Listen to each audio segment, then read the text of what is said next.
So I thought I would do a little driving impression video. Just cruising on a kind of a country back road here, going about 50, 55. Got the adaptive cruise control on. You can see that there in the top left, the gauge cluster, and the lane keep as well. It does a pretty nice job. I mean, it'll give you a gradual bump, kind of move the wheel back into the lane if you kind of drift a little bit. It's a pretty good system, works really well.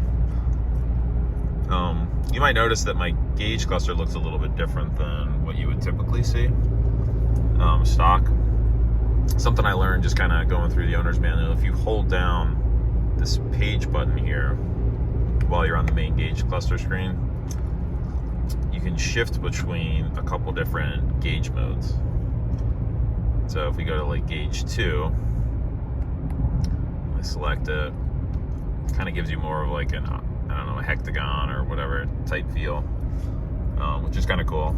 And then if I do it again, if I go to gauge 1, that's the one that, so I'm about to get on the turnpike here, so we'll see how it does on an on-ramp here, cornering.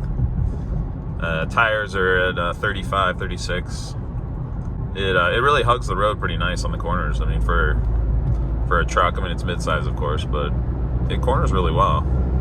I don't feel a lot of roll. And let's get up to speed here. It's 70 mile an hour on the turnpike. So it gets up to speed real nice. And then I'll set the cruise, adaptive cruise. All you gotta do is just push this. The one on the left here, just push it down. So I'll lock in at about 78. And something else you might notice is you can see the car in front of me here.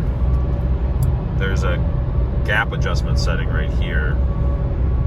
So if I push that down, it shows you that I have like the least amount of gap right now. But if you want more distance between the car in front of you, you can certainly adjust that.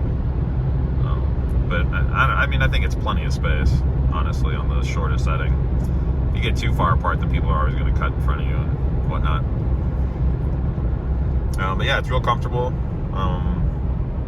Something else that I actually did notice, try to focus back on my gauge cluster here. You can see the speedometer, or not the speedometer, the speed limit, little speed limit sign there. From the factory, that was not enabled.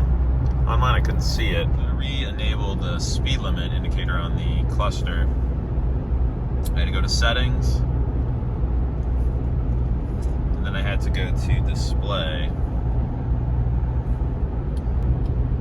instrument cluster, and then you'll see the speed sign that was turned off for whatever reason, so you can turn that back on, and then again you'll get the speed limit indicator on your cluster, which is kind of nice.